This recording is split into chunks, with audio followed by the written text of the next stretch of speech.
नमस्कार। छत्तीसगढ़ में तो गजब ही हो गया है। छत्तीसगढ़ के इतिहास का सबसे महत्वपूर्ण केस दर्ज हुआ है एसीबी में। किसी एक पूर्व चीफ सेक्रेटरी, 4 आईएएस ऑफिसर, एक ओएसडी टू चीफ मिनिस्टर, 2 मंत्री, 7 एमएलए, पीसीसी के कोषाध्यक्ष और महासचिव, इन सब का नामजद है इस केस में। इनमें से बिल्कुल नया नाम है विवेक ढांड, जो कि प्रदेश के सबसे ईमानदार और जानदार अफसर माने जाते हैं। इसीलिए वो रमन सिंह के प्रिंसिपल सेक्रेटरी थे, फिर बाद में चीफ सेक्रेटरी बने और बाद में मुख्यमंत्री भूपेश बघेल के एडवाइजर बने और फिर रेरा के अध्यक्ष बने। उसके बाद फिर बघेल जी के अंडर में ही इनोवेशन कमीशन के चेयरमैन बने। इनका नाम आखिर एक एफआईआर में क्यों दर्ज है और ये एफआईआर किसने करवाई है?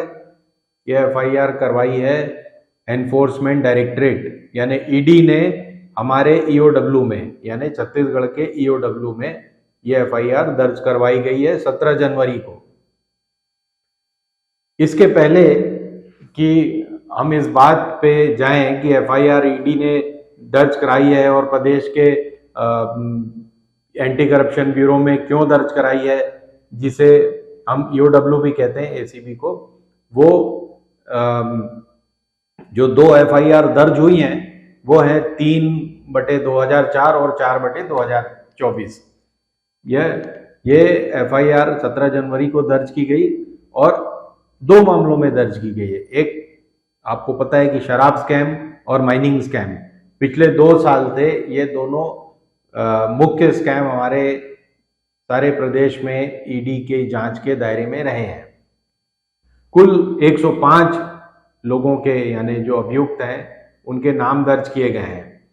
देश के इतिहास में शायद यह पहला मौका है जब किसी चीफ मिनिस्टर की सारी करीब करीब पूरी सरकार और पार्टी के पदाधिकारी अभियुक्तों की लिस्ट में नामजद हो चुके हैं।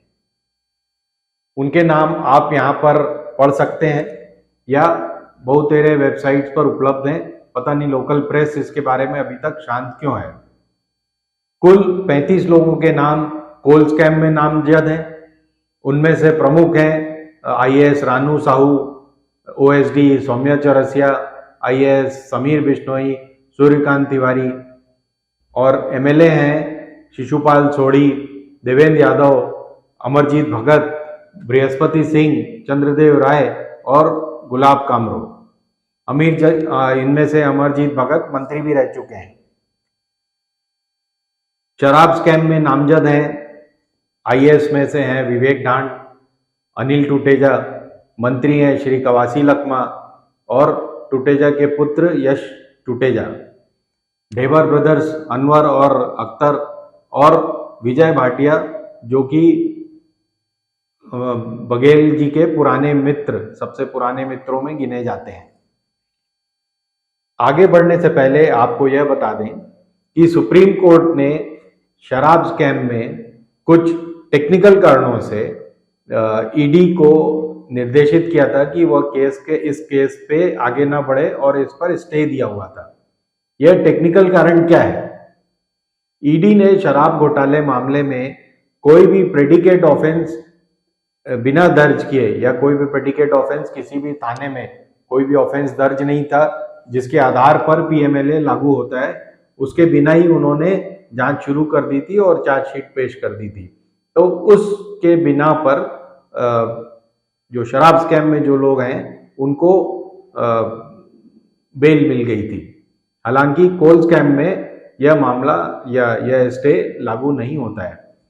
तो जो शराब स्कैम में जो लोग नामजद हैं उनको सिर्फ बेल मिली हुई है, जबकि माइनिंग वाले अभी भी जेल में हैं।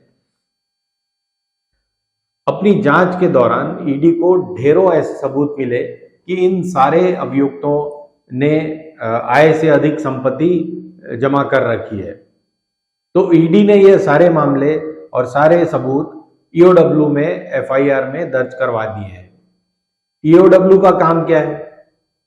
वो सरकारी अफसरों और उनसे जुड़े हुए लोगों यानी बिजनेसमैन, ठेकेदार और दीगर लोग जो उनसे जुड़े हुए होते हैं, उनके पास अगर आय से अधिक संपत्ति हो गई है जिससे कि कोई करप्शन साबित होता है, उसका केस दर्ज करे, केस की जांच करे और फिर अभियुक्तों को यानी एक्यूज जो हैं उनको प्रोसिक्यूट करना, ये मेन काम है ईओडब्ल्यू का। इन सारे अभियुक्तों की आपातहीन संपत्ति की जांच एसीबी के हवाले कर दी गई है। किसके द्वारा? ईडी के द्वारा। इसका मतलब यह नहीं है कि ईडी में जो केस चल रहे थे वो बंद हो जाएंगे, वो नहीं डाइवर्ट होंगे। ईडी अपना काम करते रहेगी, जो कि पीएमएलए के अंडर में आता है, prevention of money laundering act के अंदर में। अभी तक एसीबी छत्तीसगढ़ का रिकॉर्ड लेकिन बहुत ही कमजोर रहा है। आज तक अपनी जांच में उसे बड़े बड़े स्कैमों की जांच की है, लेकिन किसी के खिलाफ कुछ भी साबित नहीं कर पाई है।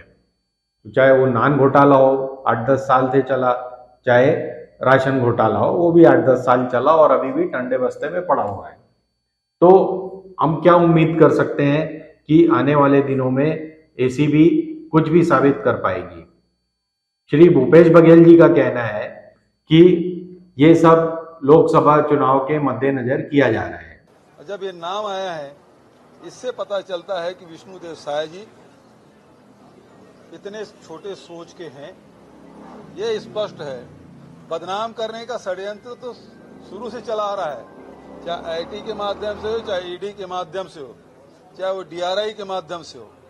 लेकिन अब जब एसीबी जांच कर रही है, जब उसमें किसी नेता का नाम नहीं आया था, जिन नेताओं का नाम था, तो ईडी कर क्या रही थी? अब ईडी से बड़ी एजेंसी होगी एसीबी। इसका मतलब ये है कि लोकसभा को ध्यान में रखते हुए ताकि इनको बदनाम किया जा सके। मैं तो शुरू से ही मीडिया के माध्यम से ईडी से कहता रहा हूं। यही आज की सबसे बड़ी ब्रेकिंग न्यूज है कि ईडी ने 6 महीने पहले यह केस एसीबी को दिया था। उनसे रिक्वेस्ट किया था कि आप एफआईआर दर्ज करें, लेकिन तत्काल बघेल सरकार ने इसे दर्ज करने से साफ मना कर दिया था, क्योंकि उसके अपने सारे लोग उसमें 105 लोग किसी भी सरकार के और उससे संबंधित लोगों के हों, तो आप समझ सकते हैं वो सरकार कितनी करप्ट रही होगी। और ये मैं नहीं कह रहा हूं, ये तो ईडी कह रही है, जो देश की सबसे बड़ी जांच एजेंसी है। उन्हें और उनके लोगों को, जो बघेल जी का कहना है कि हमें तंग किया जा रहा है लोकसभा के मद्देनजर, तो ये बात नहीं है। 6 महीने पहले से ईडी ट्राई कर रही थी कि ये केस दर्ज हो, लेकिन नहीं हुए थे। अब ये दर्ज हो गए हैं, जांच कहां तक पहुंचती है देखना भी बाकी है। तब तक इंतजार करिए और हमसे जुड़े रहिए। धन्यवाद। हिंदुस्तान जिंदाबाद।